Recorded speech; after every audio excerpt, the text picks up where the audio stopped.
कुरान पाक ला करके जुनैद बगदादी के सामने रखा और कहा, जुनैद क्या ये मेरे नबी की तस्वीर नहीं है?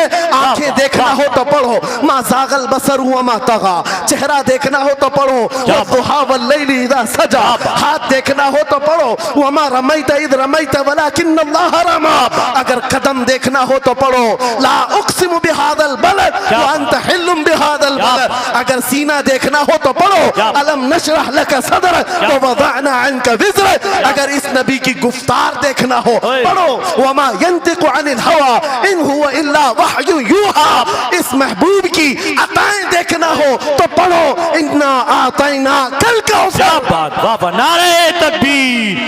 अगर पढ़ना है तो कंजुल ईमान से पढ़ा करो, जहां बरेली का इमाम ये भी बताएगा, कुरान पढ़ने वाला अपने नबी को ये नहीं कहेगा मेरा नबी मेरे जैसा था या उसका इल्म ऐसा था वैसा था, बल्कि बरेली का इमाम बताएगा कुरान पढ़ने वाला अपने नबी को यूं कहेगा, सरवर कहूं के मालिक को मौला कहूं तुझे, बागे खलील का गुले ज़ैबा कहूं तुझे, तेरे तो वस्फ़ ऐब तनाही से हैं बरी, हैरान हूं मेरे शाह मैं क्या क्या कहूं तुझे, लेकिन रज़ा ने खत्म सुखन इस पे कर दिया, खालिक का बंदा खल्क का आका कहूं तुझे। हमारा शिवा है पूरी दुनिया में कि सिर्फ और सिर्फ रसूल पाक की गुलाम कौम ऐसी है जो 1 मिनट में पूरा सन्नाटा तारी कर सकती है। किसी ने एक साहब से पूछा था, वेल ट्रेन्ड फौज जो होती है, चाहे वो अमेरिका की हो कि रशिया की हो कि जापान की हो, चाइना की हो, उनसे पूछा गया कि अगर 10,000 फौज को सफों में खड़ा करना हो और उनको रेडी करना हो तो आपको कितना टाइम लगेगा? किसी के बारे में कहा कि अमेरिकी फौज के लिए हमें 4 घंटे लग जाएंगे, हम तरतीब दे देंगे। रशियन फौज के लिए 3 घंटे लग जाएंगे, चाइनीज और एक्टिव हैं, 2 घंटे में अपनी सफे तरतीब कर लेंगे। उस मुसलमान दानिश्वर ने कहा, अल्लाह का करोड़ों एहसान है, 1 लाख से ज्यादा का मजमा होता है हरम काबा में भी और हरम रसूल में भी। इमाम सिर्फ 1 मिनट में कहता है सफे दुरुस्त कर लो, किसी को डंडा मारने की जरूरत नहीं, सबकी सफे खुद दुरुस्त होती है। ये कौम है जो अपनी सफे खुद दुरुस्त करती है। मस्जिदों में, जुमा में, ईदगाह में जाकर कोई लकड़ी लेकर नहीं फिरता कि अपनी अपनी सफ़ें दुरुस्त कर लो। हर एक को इतना शऊर है कि अपनी सफ़ें कैसे दुरुस्त की जाती है। जब आपको अल्लाह ताला ने ये नेमत अता की है, मस्जिदों में सफ़ें दुरुस्त कर सकते हैं 1 मिनट के अंदर, ईदगाह में 1 मिनट में हमारी सब दुरुस्त हो सकती है। ऐ नौजवानों, दुनिया को ये बताओ, सिर्फ मस्जिद और ईदगाह नहीं, दुनिया के हर मैदान में हम अपनी सफ़ें दुरुस्त कर सकते हैं। सुभान अल्लाह। हर मैदान में हमारी सब दुरुस्त हो सकती है। ये अल्लाह की तरफ से दी हुई बहुत बड़ी नेमत है। बस अब मजमा जो खामोश है और मुतवज्जे है, अब मेरी बात को आगे मैं बढ़ाता हूँ, तवज्जो से सुने। कुरानी उलूम के मुताल्लिक आपके सामने चंद बातें रखूंगा, इसलिए कि मुझे कहा गया बड़ा पढ़ा लिखा मजमा है और मुसलमान के लिए पढ़ा लिखा होना बहुत लाजिम है, इसलिए कि जिहालत इस्लाम का अपोजिट है।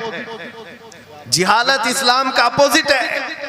आपको एक बात मैं बताऊं, जब भी कहा जाता है दौरे इस्लाम, यानी हुजूर सल्लल्लाहु अलैहि वसल्लम की आमद के बाद के हालात को दौरे इस्लाम कहते हैं, उससे पहले वाले जमाने को दौरे जिहालत कहते हैं।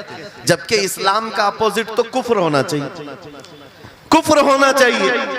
ये दौरे इस्लाम है और इससे पहले दौरे कुफ्र था। नहीं, दौरे इस्लाम से पहले वाले दौर को दौरे जिहालत कहते हैं, इसलिए कि बताना है इस्लाम और जिहालत दो अपोजिट चीजें हैं, दो अपोजिट चीजें हैं। जाहिल हो और मुसलमान हो उसे ज़ेब नहीं देता। जिस कौम पर आने वाली किताब हिदायत का पहला लफ्ज इक़रा से शुरू होता है, इक़रा बिस्मि रब्बिकल्लज़ी खलक़, कुरान का पहला लफ्ज जो आया है वो किस नाम से आया? पढ़ो अपने रब के नाम से, पढ़ो अपने रब के नाम से। और इल्म नहीं है तो कुछ नहीं है तुम्हारे पास। इमाम गजाली तो फरमाते अन्नासु कुल्लुहुम मौता इल्लल उलमा, ये सारे इंसान मुर्दा हैं, जिंदा अगर कोई है तो इल्म वाला है, इल्म वाला जिंदा है। और जिहालत की तारीकियों में भटकने वाले की मिसाल ऐसी ही है जैसे अंधेरी कोठरी में बैठा हुआ है, कहीं रोशनी का आने का इंतजाम नहीं, उसके सामने हलवा रखो कि गोबर रखो, दोनों बराबर है। जाहिल आदमी के लिए ऐसा ही है, कभी उसका हाथ इसमें पड़ेगा, कभी उसका हाथ इसमें पड़ेगा। जब नजर नहीं आ रहा है तो हलवा को गोबर समझकर खा लेगा और कभी गोबर को हलवा समझ के खा लेगा, गलाजत उसके लिए बराबर हो जाएगी। लेकिन इल्म को कहा गया अल इल्मु नूरुन, इल्म रोशनी है। जिसके पास इल्म आता है वो तमीज सीख जाता है, उसके पास अखलाक आ जाते हैं, वो हलाल और हराम के फर्क को समझने लगता है, बुरे और अच्छे के दरमियान फर्क मालूम होने लगता है। इसीलिए मेरे अजीजों, मुझे बड़ा गर्व है और फख्र है, हमारी खानकाह से ये आवाज आती है, आधी रोटी खाएंगे और बच्चों को पढ़ाएंगे। बेशक, क्यों? बेशक। उस अजीम खानकाह से ये आवाज दी गई, क्यों? सिर्फ इसलिए नहीं कि तुम बड़े होकर के डॉक्टर बनोगे, इंजीनियर बनोगे। लोगों की नजर में अब बात यही रह गई है, पढ़ा इसलिए जाता है कि डॉक्टर बनना, इंजीनियर बनना है और कमाना है, बहुत कमाना है। इल्म जो है आज कमर्शियल बना लिया गया। इल्म इसलिए नहीं, इल्म इसलिए हासिल किया जाता है कि बंदा खुदा को पहचाने, बंदा अपनी हकीकत को पहचाने, जिंदगी गुजारने के उस्लूब उसे मालूम हो जाए। इल्म इसलिए सिखाया जाता है। बहुत सारे लोग सिर्फ नौकरी के लिए समझते हैं कि इल्म हासिल करना चाहिए, नौकरी के लिए नहीं, अपने अखलाक को बुलंद करने के लिए इल्म आना बहुत जरूरी है। मेरे अजीजों, कुरान अज़ीम वो हिदायत की किताब तुम्हारे पास आई, इस कौम के लिए अलमिया नहीं है तो और क्या है, जो किताब उलूम का जखीरा है। आज दुनिया उस किताब पर रिसर्च कर करके नए इल्म और फनून हासिल कर रही है। उस किताब को तो हम मुर्दों पर पढ़ने के लिए रखे हैं। वो कुरान अज़ीम जो हिदायत की किताब और सारे उलूम का सर चश्मा है, उस किताब को कहां पढ़ते हैं? मैयतों पर। किसी का इंतकाल हो गया तो तीजे में पढ़ेंगे, चहलुम में पढ़ेंगे, नवे में, 20वें में पढ़ेंगे। वो ईसाले सवाब के लिए सिर्फ रखा गया। और उससे थोड़ा आगे बढ़ गए तो कसम खाने के लिए कुरान। आओ चलो हम कसम खाते कुरान पे हाथ रख करके, कुरान पे हाथ रख के। मियाँ क्या कुरान कसम खाने की किताब है?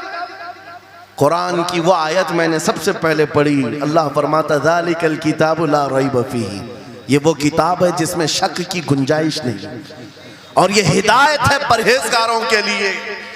और कुरान में 3 जगह ये लफ्ज आया है, हुदल लिन्नास, हुदल लिल मुमिनीन, हुदल लिल मुत्तकीन। ये सारे इंसानों के लिए भी हिदायत है, ये सारे ईमान वालों के लिए भी हिदायत है, और परहेजगारों के लिए भी हिदायत है। सब हिदायत अलग अलग अंदाज से हासिल करते हैं। बारिश एक ही है बरसने वाली, जमीनें अलग अलग हैं। बहुत नरम जमीन हो तो वो जमीन बारिश से फायदा ज्यादा उठाती है, और थोड़ी सी ओबड़ खाबड़ जमीन हो तो वहां से फायदा कम आता है। बारिश एक ही है, कुरान बारिश हिदायत है।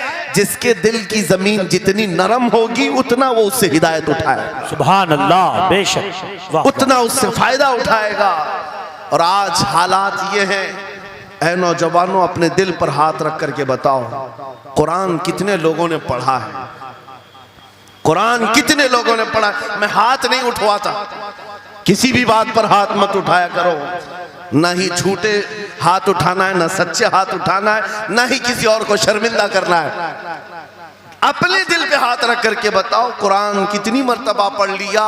क्योंकि कुरान पाक, बहुत सारे लोग ये समझते हैं मदरसे में बचपन में एक बार पढ़ लिया तो उसका हदिया हो गया, खत्म हो गया है, अब इसके बाद फिर हमारी मैयत पे ही पढ़ा जाएगा। इसलिए तो कुरान के उलूम से नावाकिफ हो गए।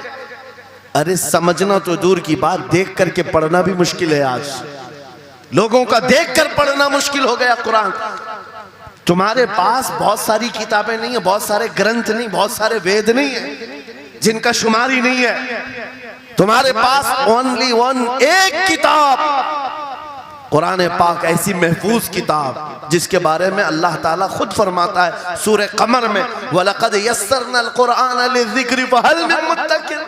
हमने कुरान को याद करने के लिए आसान बनाया है कोई याद करने वाला? 4 बार ये आयत अल्लाह ताला फरमाता है कोई याद करने वाला? अल्लाह जब फरमा रहा है कुरान आसान है तो कौन कहता है ये मुश्किल